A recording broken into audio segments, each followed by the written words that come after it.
Bueno, retomamos. El segundo panel, como bien dijo recién, es el consumo a través de plataformas.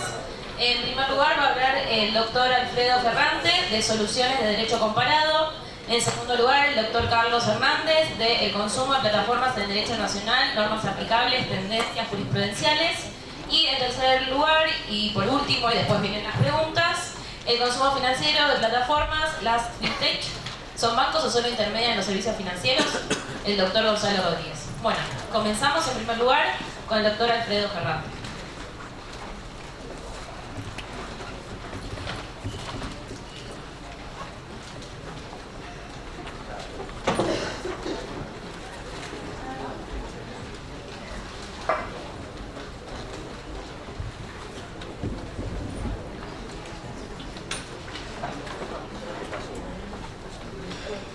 Bueno, buenos días a todos. Antes de todo quisiera felicitar y agradecer la organización de este congreso.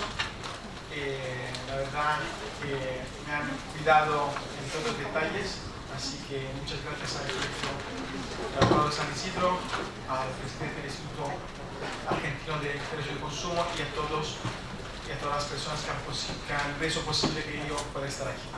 Además me siento en casa porque soy italiano y soy de Toscana, así que me modera Florencia, así que estoy de verdad en casa. Bueno, el tema de que vamos a tratar hoy es plataforma de consumo, ¿no? Me dijeron de hablar de la solución de derecho comparado. En 20 minutos es un poco difícil, pero intentaremos igual pensar y intentar sistematizar algunos aspectos. La primera cosa que quiero evidenciar es que el mismo título da por pensar, porque dice plataformas en derecho de consumo.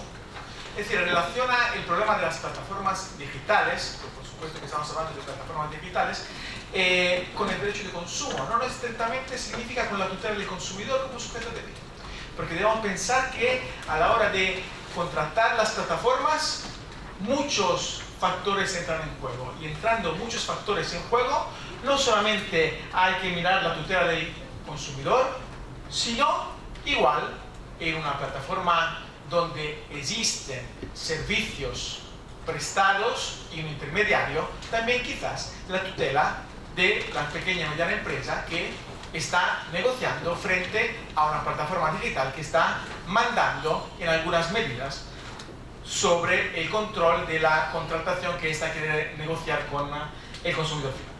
Por lo tanto,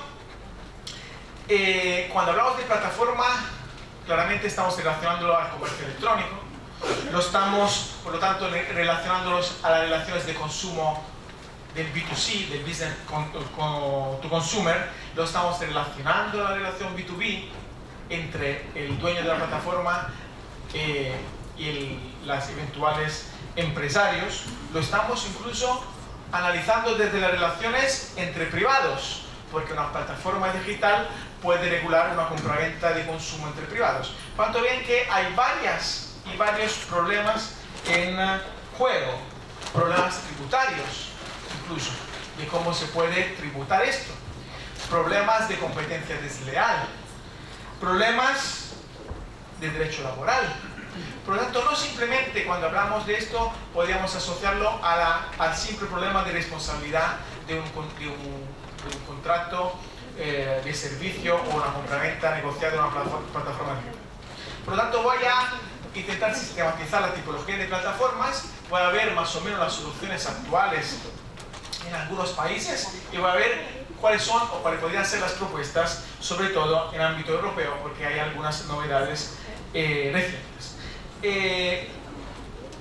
Ya a nivel internacional, las Naciones Unidas en 2016, al hablar de comercio electrónico, hablaba de fomentar la confianza entre los jugadores del partido. Después, en el 2006, también las organizaciones europeas de comercio, el desarrollo económico también fomenta algunas directrices del comercio electrónico, confirmadas en el 2017 con algunas recomendaciones de las plataformas digitales. Por lo tanto, incluso a nivel internacional hay un problema que viene a venirse desde 2016 y 2017. Diría que, primer punto a aclarar, es que cuando hablamos de plataformas digitales no queremos decir economía colaborativa. Es verdad que la economía colaborativa puede manifestarse dentro del mecanismo de las plataformas, pero no necesariamente. En cambio, algunos países confunden, algunos proyectos de ley confunden estos aspectos.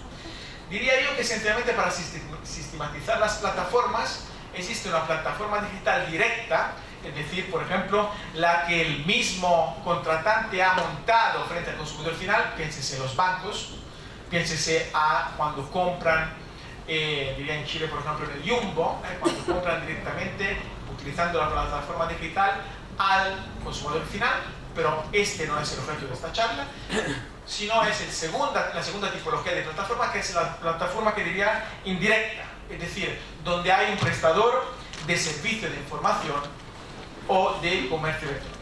En ese caso, por lo tanto, vemos que hay un prestador, que se puede llamar Rappi, Uber, Mercado Libre, etcétera, etcétera, y alguien que contrata, un consumidor final, frente a esta plataforma. Ahora bien, hay que ver desde el punto de vista de consumo y por lo tanto de la relación B2B, que las plataformas, desde la persona que está trabajando con Cabify, de la pyme que quiere negociar o vender el servicio mediante el servicio turístico contratado por Booking, por ejemplo, tenemos que ver que las plataformas son de tres tipologías.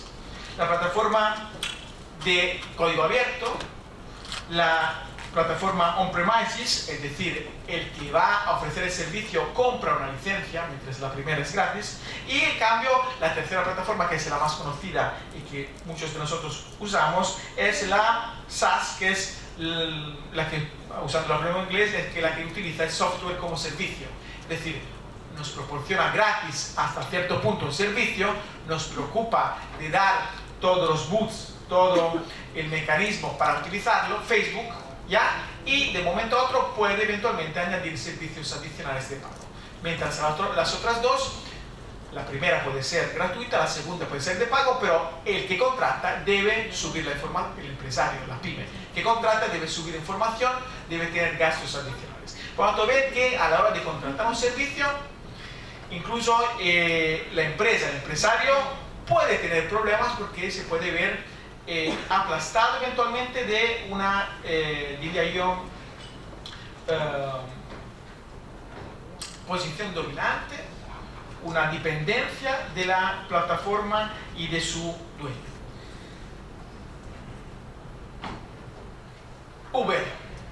Uber es economía colaborativa, es prestador de servicio. Vamos a hacer una pequeña panorámica de algunos minutos para excluirlo también de la temática. ¿Por qué? Porque el verdadero problema que en el derecho extranjero preocupa es las relaciones laborales de las personas que están trabajando en el mundo. Por lo tanto, no se va a proteger el consumidor final, sino el derecho de consumo se está a intentar proteger la persona que efectivamente está trabajando por Uber. Entonces, de ahí, pues el Tribunal Europeo de Justicia ya decretó en el 2017 y en 2018 dos sentencias, una a raíz de un recurso de competencias desleales que del gremio de los taxistas de Barcelona habían formulado frente a Uber, declarando que efectivamente Uber no puede beneficiarse de la directiva de comercio electrónico de la libre prestación de servicios porque no es un prestador de servicio, sino efectivamente es asimilable a una empresa de contrato de transporte. Por lo tanto, lo sanciona por competencia desleal y a raíz de esto, como corolario, el segundo problema es debe regular todo tipo de relaciones laborales frente a una persona que tiene impuestos, horarios, servicios. Por lo tanto, hubo un momento que, por ejemplo, a raíz de esto, Uber sale de España, luego vuelve y viene a empezar a negociar con el Estado español. La misma operación, al momento, pues Uber está negociando pues directamente con el Estado para tutelar la relación tributaria, de sus problemas tributarios, regular las relaciones de competencias desleales frente al gremio de taxistas y regular los problemas de derecho laboral frente a quien hace ese servicio.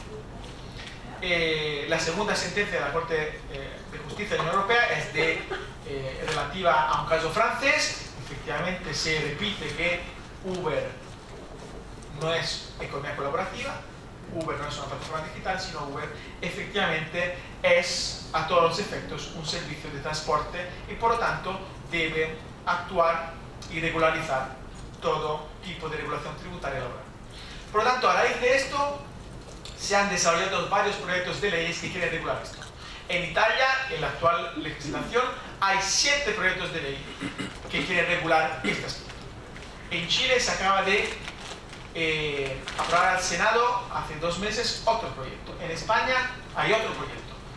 ¿Por dónde van esos proyectos? Esencialmente van a intentar regular las relaciones laborales. Es decir, del que se hace de taxista para que tenga derechos. Por lo tanto, ven que el problema de las plataformas es transversales y no solo de tutela del consumidor final. Por lo tanto, repito, varios proyectos de ley que se dedican a querer regular aspectos tributarios y laborales. Por lo tanto, hemos quitado también Uber y vamos a ver cuáles pueden ser los problemas de las efectivas plataformas indirectas, es decir, donde hay prestadores de servicios de información. Aquí podemos, diría yo, clasificar 2 tipologías de plataformas. La primera es la que opera como mero intermediario, es decir, como diría yo, agente de marketing, y por lo tanto no entra en las negociaciones, no entra en la influencia de la operación comercial que viene servida o que se quiere vender por las varias empresas, y en ese sentido, por lo tanto, es mero repositor como server de la información. Por ejemplo, la jurisprudencia peruana, en ese caso, enmarca Mercado Libre en esta forma. Mercado Libre es un mero intermediario, por eso a veces viene condenado, pero viene solo condenando aspectos tributarios, sanciones administrativas, no de tutela del consumidor. Y la segunda tipología, una plataforma que no es mera intermediaria, sino una plataforma que ejerce una esfera de poder, de dirección, pidiendo autorizaciones, gestionando, fijando precios en la actividad de los ofertantes en la página web. De aquí, en esa segunda tipología, por lo tanto, pueden nacer varias responsabilidades. Esencialmente pueden nacer 2 tipos de responsabilidades.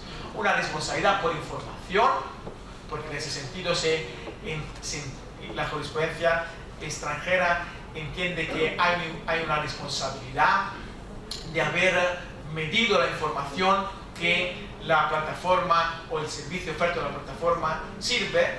Un ejemplo concreto, una sentencia de la apelación de Cuenca del 2018 en España, que había una página web de plataformas no muy conocida, pero que ofertaba un pack para viajar a caballo en un agriturismo. Y entonces la persona contrató, pero el agriturismo no tenía licencia adecuada para la actividad de equitación. La persona se rompió una pierna. Por lo tanto, en ese sentido, pues se colgó una información que además venía tutelada por la misma plataforma, diciendo que garantizaba la mejor calidad de los servicios. En ese caso, la apelación de Cuenca dice que hay responsabilidad solidaria por los daños materiales provocados por quien tuvo esa vacación infeliz montando a caballo. ¿Por qué? Porque había una esfera de control y además estaba garantizada por la misma publicidad de la página. Por lo tanto, hay una responsabilidad por información y una responsabilidad por el cumplimiento del servicio prestado por terceros. Ese incumplimiento puede incluso derivar, como en el ejemplo que acabo de realizar, un daño y perjuicio. Y el cumplimiento podría ser: no me da la prestación. Bueno, por lo tanto, ¿cómo se responde a nivel europeo en ese sentido? Bueno, he dicho, no puedo aquí en 20 minutos decir todo, pero hemos dicho que los principales proyectos se ocupan de problemas tributarios y laborales. Pero sí que hay que ver algunas soluciones de macrovisión. La Unión Europea es la Unión Europea, por lo tanto puede empezar a valorar y a medir algunas soluciones. empezó a preocuparse del tema desde el 2013, y en el 2013 y en el 2016 optó algunas recomendaciones de la Comisión Europea sobre la importancia del mercado colaborativo. Entonces hay dos resoluciones que dicen es importante preocuparnos de la economía colaborativa, 2013 y 2016.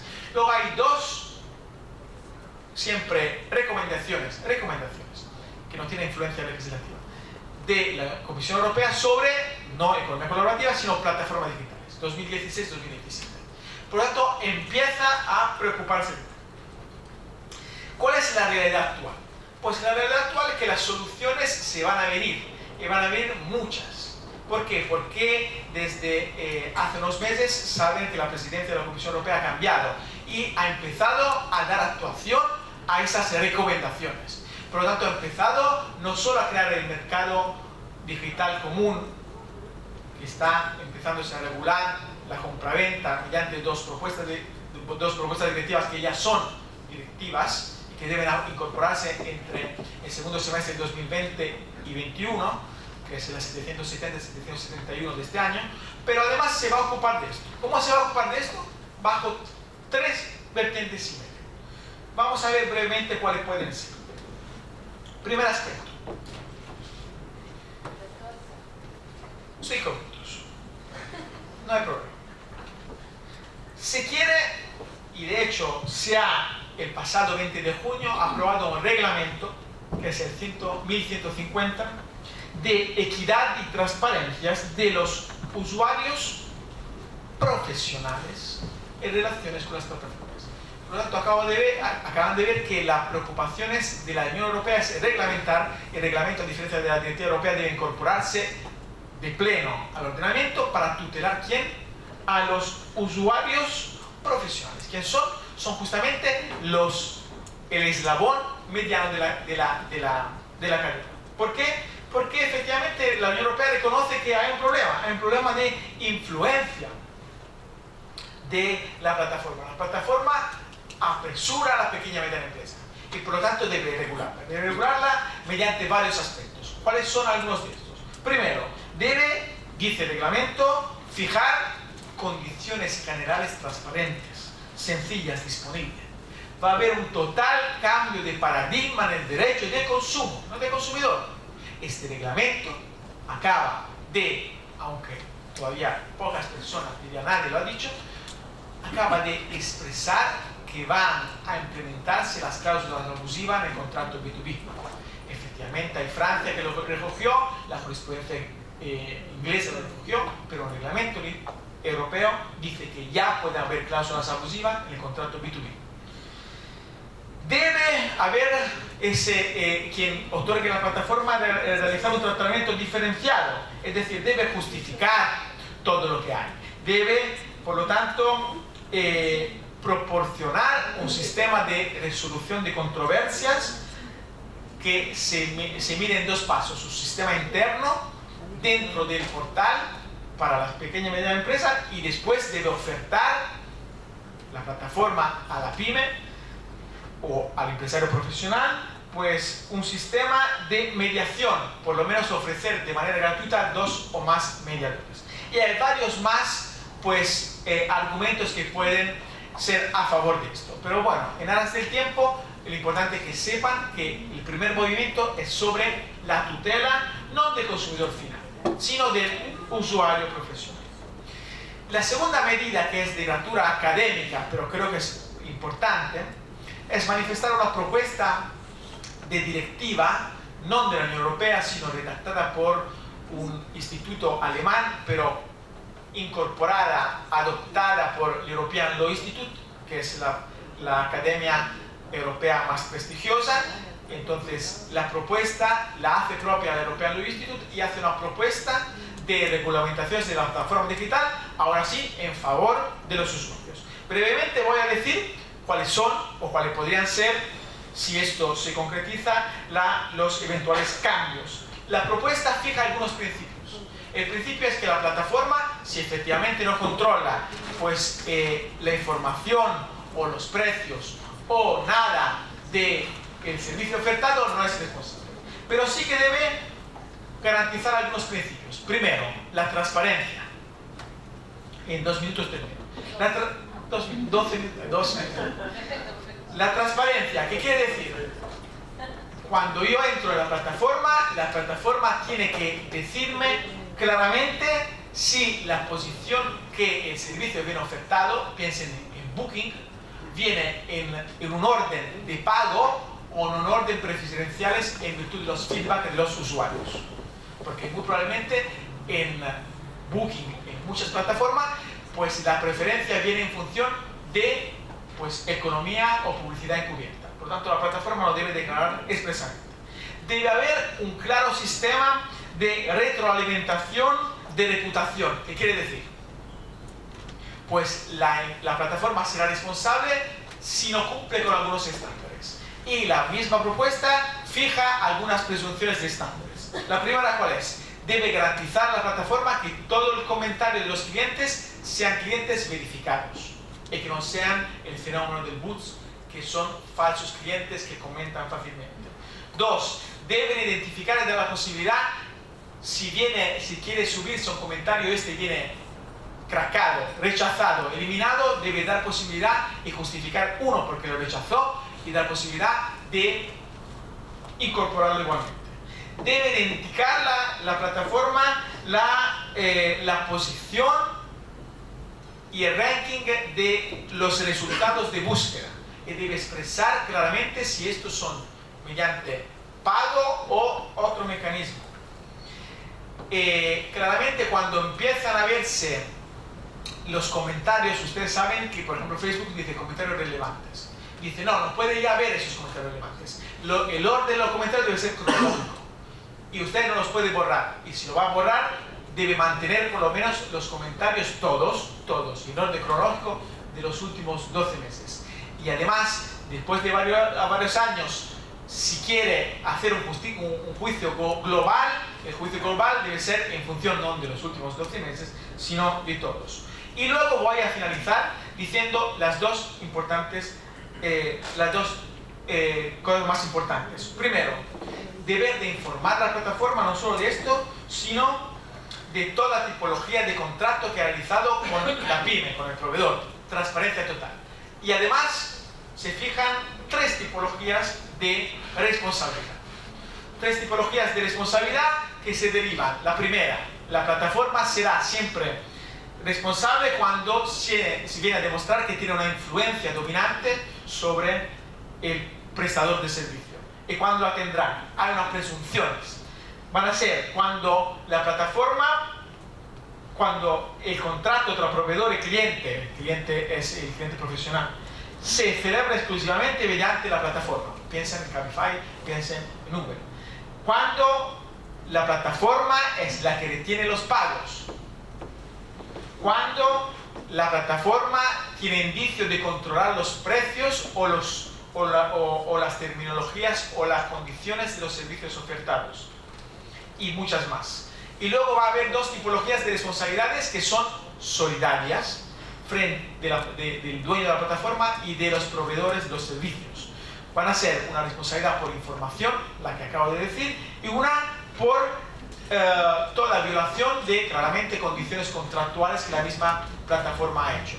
¿Qué quiere decir? Que si la misma plataforma está ofertando y dice garantizamos el mejor servicio, ustedes están pues claramente generando una confianza en el consumidor que genera responsabilidad independientemente del servicio prestado. Por lo tanto, es un sistema de garantías comerciales garantizadas. Por lo tanto, he intentado sistematizar brevemente varios aspectos y la conclusión es cuál es. Que hay varias soluciones que se vienen a venir, hay por reglamento europeo, hay 3 directivas que no pudo aquí citar, pero que van a regular la economía colaborativa, la nueva competencia desleal y los nuevos servicios de la relación B2B en las plataformas digitales, esta propuesta de ley, y hay varios factores en juego, no solo las relaciones B2B, las nuevas relaciones B2B, aspectos tributarios, etcétera, etcétera. Por lo tanto, diría que hay unas soluciones camaleónicas, pero positivas si se van a realizar. De nuevo, muchas gracias por vuestro tiempo.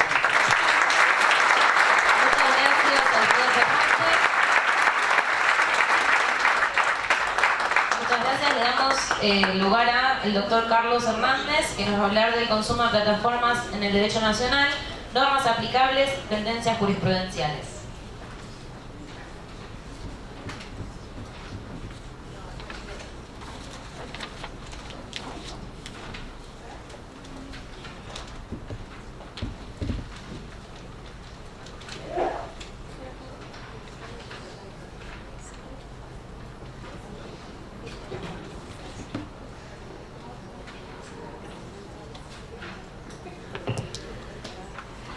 Bueno, vuelvo al estrado. Voy a ser breve para no restar el tiempo al colega que también comparte el panel. Quiero manifestar en primer lugar mi alegría de compartir el panel con prestigiosos colegas, hacerlo con Alfredo. Yo cuando pensaba si organizaba la exposición con PowerPoint o no, pensaba en Alfredo, porque Alfredo es portador de información, es como una biblioteca caminante, y consecuentemente el riesgo que corría era que parte de la información hubiera sido sistematizada por él. Pero pensé que igualmente podía ser útil como una idea de refuerzo, así que algunas de las cosas que ha planteado muy bien el doctor Alfredo Ferrante yo las voy a simplemente a considerar de una manera más acotada y simplificada. Sí me parece importante comenzar señalando algo que se dijo en el panel inicial y también Alfredo lo mencionó, de que muchos de estos temas exceden largamente la problemática del derecho del consumidor. Hoy el doctor Fulvio Santarelli hablaba del mercado. Esto evidentemente son problemas que no genera el mercado, son las manifestaciones actuales del mercado que nos interpelan desde todo punto de vista y obviamente también en el campo del derecho del consumidor. Y yo creo que esas respuestas jurídicas que nosotros podamos construir para estos nuevos desafíos que el mercado nos presenta, nunca pueden ser propuestas cerradas, terminantes, categóricas, sino más bien flexibles para tratar de atender a las complejidades que presenta actualmente el mercado. Yo creo que, por tanto, la manera de situar estos problemas es desde una perspectiva general. Es ciertamente la tecnología la que de alguna manera está presente hoy entre nosotros. Esta es una consecuencia del impacto de la tecnología. Ahí tienen una cita de una publicación de un autor que se ha ocupado de manera muy técnica y muy precisa y que ha tenido una repercusión universal muy interesante sobre la tecnología, Reynaud, que a su vez ahora tiene un prólogo muy atractivo, tanto como la del libro de Mario Bunge, y consecuentemente allí se presentan o se plantean los problemas que nos plantea la tecnología. Y es ciertamente frente a la tecnología, ahí decimos en la transparencia, citando a Reynaud, hay como dos actitudes. Una que ve a la tecnología como algo intrínsecamente negativo o malo, y algo que lo ve como absolutamente positivo. Las dos perspectivas evidentemente nos quitan, nos restan la verdadera manera de considerar al impacto de la tecnología, que es viéndolo efectivamente desde la perspectiva de lo que resulta beneficioso y lo que resulta perjudicial. También de una manera genérica, yo comparto lo que decía Alfredo y voy a explicar por qué.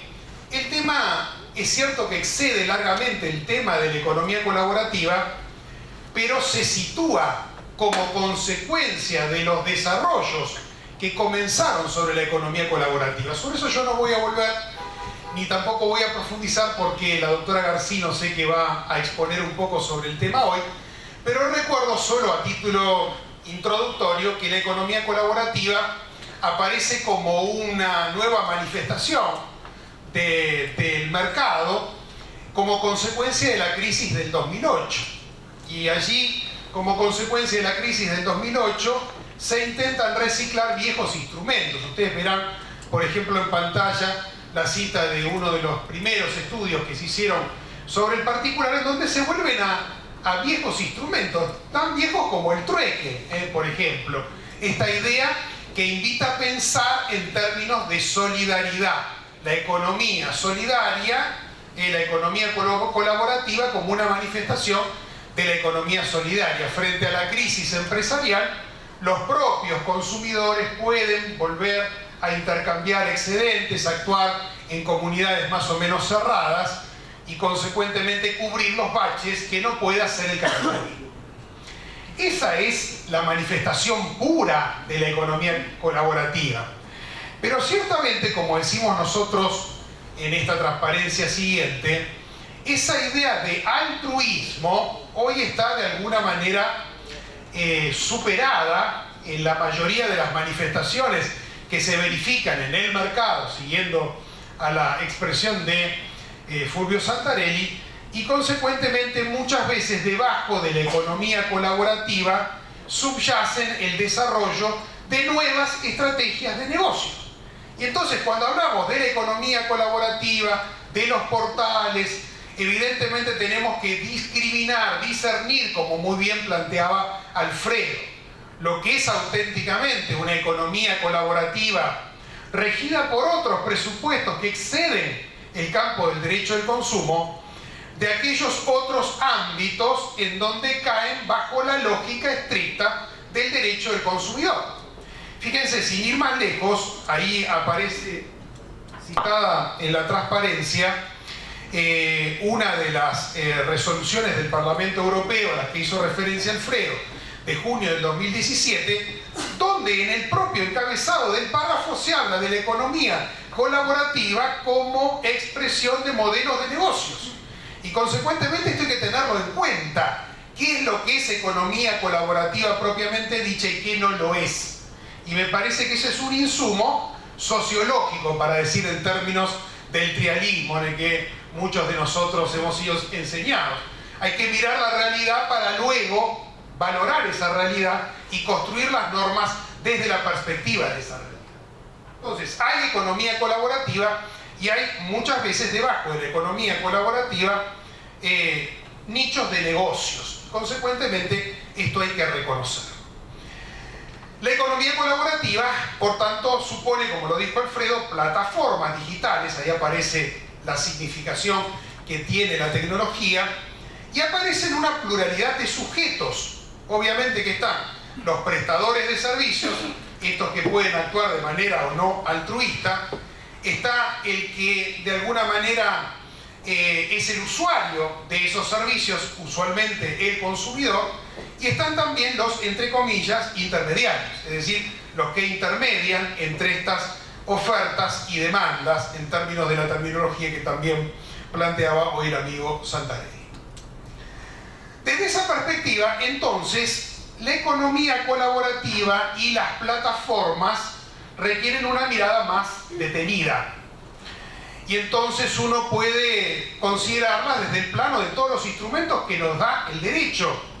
El derecho del consumidor hoy es una manifestación de una rama transversal del derecho, es una nueva disciplina, por lo menos eso compartimos la mayoría de los que estamos en esta sala, y consecuentemente es una disciplina que se nutre de lo público y de lo privado, pero la experiencia de lo privado muchas veces es de utilidad. La teoría del contrato me parece que nos puede acercar algunas conclusiones en miras de la sistematización de los diferentes problemas que están presentes en el marco de estos contratos o vínculos que se traban entre los usuarios, sean o no empresas, y los proveedores de estos servicios a través de las plataformas. Fíjense que solo a fin de sistematizar, y lo dejo como planteamiento porque no tenemos tiempo para hacerlo, habría diferentes perspectivas o relaciones contractuales para analizar. Una, el contrato que une la plataforma con el prestador de servicios. Ahí dejo plantear algunas preguntas. ¿Ese contrato es o no de consumo? ¿Puede serlo o no? Depende quién sea aquel que requiere esos servicios que presta la plataforma. Luego tenemos el contrato que vincula al adquirente con el prestador de los bienes o servicios. Fíjense que ahí está el vínculo del que ofrece a través de la plataforma con el eventual adquirente. Muchas veces pueden ser meros sujetos que no actúan como proveedores. Ahí menciono incluso una categoría que se estudia con motivo de este vínculo, que es el prosumidor, categoría que surgió un poco al azar en esas siempre perspectivas futuristas de Toffler, en una de sus obras, una de las más populares, La tercera ola, en donde habla del prosumidor, y hoy esa figura ha dado lugar a intensísimos debates en Europa, de los cuales nosotros no podemos dar cuenta en estos pocos minutos. Pero digo, en ese vínculo aparece todo un gran debate. Y el tercer vínculo, al que también hizo referencia Alfredo con bastante pulcritud, es el vínculo entre la plataforma con el usuario. Y evidentemente ese es el vínculo que a nosotros nos interpela más directamente, porque es el vínculo que tiene que ver con el título de mi charla, es decir, hablar de qué dijo la jurisprudencia argentina sobre la problemática de las plataformas. En gran medida, el conflicto en Argentina está ceñido a este último aspecto, pero quiero dejar en claro que la problemática es mucho más vasta, como surge de esta transparencia que acabo de mencionar. Y como también lo dijo Alfredo, lo insinuó, en este último aspecto es posible discernir distintos tipos de plataformas. Plataformas unilaterales o plataformas multilaterales. Obviamente que si la plataforma se vale para comercializar, esa misma empresa, sus productos o servicios de una plataforma, ahí nadie puede dudar de que estamos en el marco de una relación de consumo si el que adquiere lo hace como destinatario final. El problema, la tensión, la tenemos en todo el campo jurídico, obviamente en esos antecedentes que planteó muy bien Alfredo, y también en Argentina, respecto de las plataformas multilaterales y el rol que tiene, entre comillas, más neutro o no, la plataforma frente a esa relación entre el que ofrece a través de la plataforma y el que adquiere por intermedio de la plataforma. Para distinguir y poner operadores, una cosa es Uber, por ejemplo, como planteaba Alfredo, y otra podría ser Mercado Libre, que es parte del problema jurisprudencial que tenemos nosotros anclado en la Argentina. Uno de los debates se han dado con motivo de esos conflictos empresariales.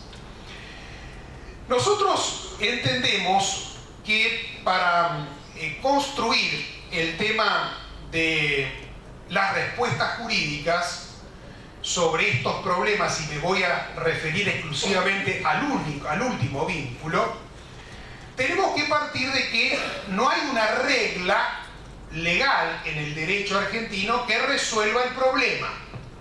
Ahora, que no exista una regla legal, y esto quiero ser claro, no quiere decir que no podamos construir una respuesta jurídica y que el ordenamiento jurídico argentino no nos brinde herramientas para la construcción de una respuesta jurídica.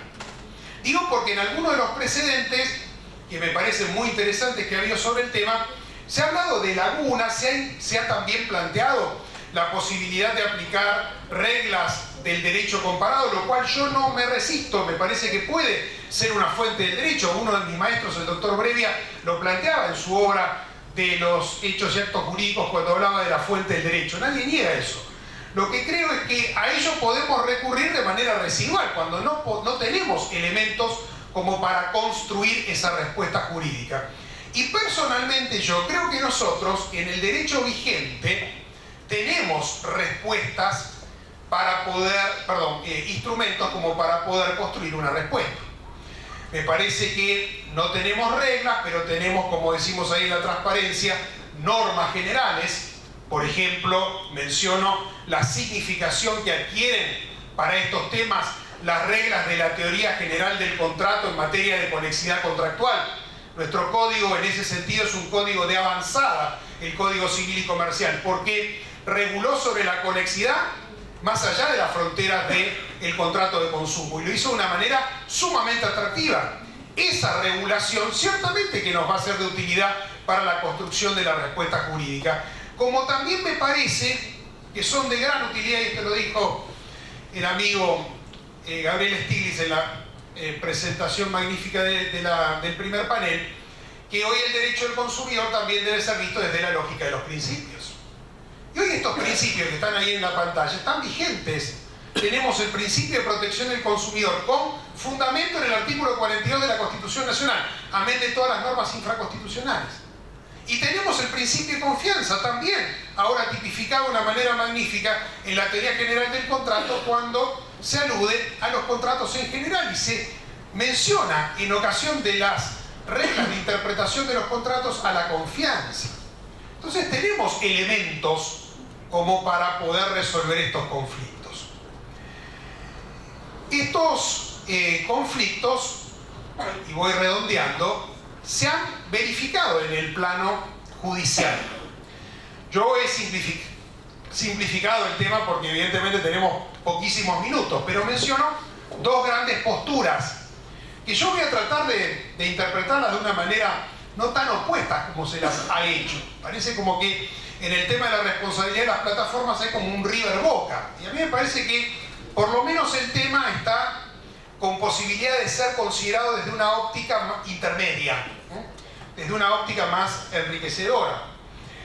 Hay dos grandes precedentes que toda la doctrina invoca. Uno es este que tienen en pantalla ustedes, el caso Claps contra Mercado Libre, en donde lo que se utiliza como criterio imputativo para la responsabilidad es el artículo 40 de la Ley de Defensa del Consumidor. Se dice, el prestador junto con la plataforma son prestadores de un servicio y consecuentemente como prestadores de servicios se tienen que hacer cargo de todas las consecuencias resarcitorias que generan. Este es un poco el fundamento concreto de la imputación que trae el precedente Claps.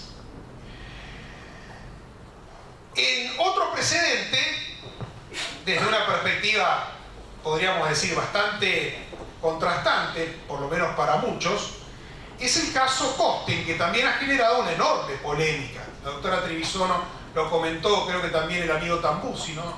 Lo comentó y vos también, Seba, entre tantos otros. Es decir, es una sentencia que ha generado una enorme polémica en el ámbito de la doctrina nacional.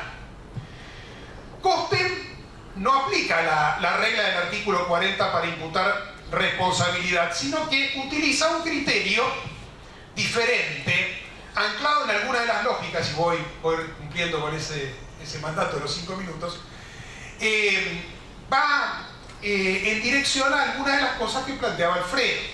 ¿Qué rol es el que tuvo la plataforma?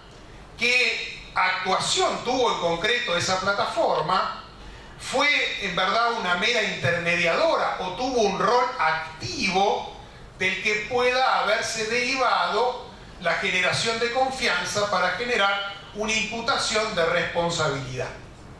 Fíjense que esta idea del papel activo, del rol activo, la Cámara la toma de una de las directivas europeas y consecuentemente se nutre de parte de la experiencia europea, la más antigua, no la más reciente que mencionó Alfredo. Y tiene como norma de clausura, por lo menos esto es lo que yo advierto en esa sentencia, como norma de clausura la idea de la culpa. Es decir, en última instancia, si no se puede reconocer un rol activo, la plataforma habrá de responder en la medida en que obre negligentemente la plataforma. Esa es la manera en la que me parece ha razonado el fallo de la Cámara Nacional de Apelaciones de lo Comercial. Estas maneras de ver el problema de la responsabilidad de las plataformas, nosotros hemos querido, en el marco del anteproyecto de Ley de Defensa del Consumidor y también ahora del proyecto, zanjar. La verdad que la fórmula del artículo 73 del anteproyecto es una fórmula que ha tenido las evoluciones que planteaba hoy muy bien Gabriel. Una cosa es el texto como fue planteado originariamente en el marco de la comisión, otro es cómo ingresó al trámite parlamentario y otros son los aportes que mayoritariamente escuchamos en el marco de la comisión de la Comisión del Senado de la Nación. Y en general la matriz de la que nosotros partimos no se cambia, es decir, la idea que ustedes ven es que se dice que de conformidad con las reglas de la conexidad, la exención de responsabilidad del operador electrónico solo será posible cuando concurran estos extremos, es decir, partimos de la idea de la responsabilidad. Esa responsabilidad es el punto de partida construida sobre la lógica de la conexidad.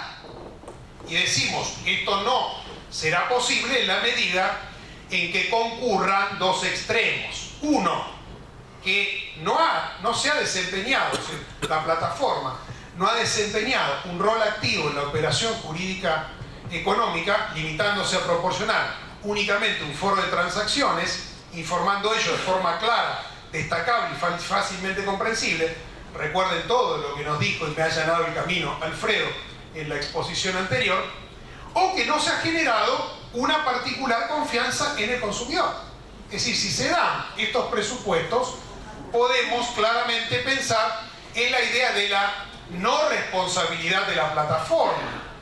De lo contrario, nos parece que no estamos tomando en consideración las experiencias que vienen de la doctrina nacional y también del derecho comparado, construidas en gran medida sobre algunas lógicas que yo sintetizo en esta última transparencia, pero quiero poner el acento especialmente en la doctrina de la Corte Suprema de Justicia de la Nación, y con esto concluyo, en la generación de responsabilidad por la confianza.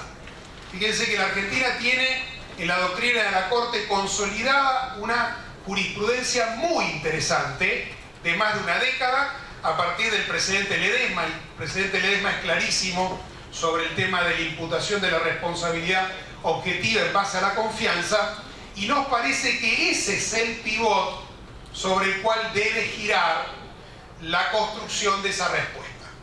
Si el proyecto en definitiva termina siendo ley, tendremos esa solución que veíamos con anterioridad, que nos parece que ahora refleja en mayor medida el pensamiento de la doctrina, de la mayoría de la doctrina, y es como una síntesis del camino previo planteado por la jurisprudencia, porque cuando uno va a leer con atención los precedentes, sobre todo los que citaba con anterioridad, hay muchas líneas de razonamiento que quizás sean convergentes. Obviamente que el que decide en base a circunstancias fácticas, pero la trama argumental tiene puntos de convergencia, y esa trama argumental es de alguna manera la que he tratado de sintetizar con anterioridad. Esto era lo que les quería contar. Es como para pensar y seguir reflexionando sobre un tema que tiene que ver inexorablemente con la realidad. Muchas gracias.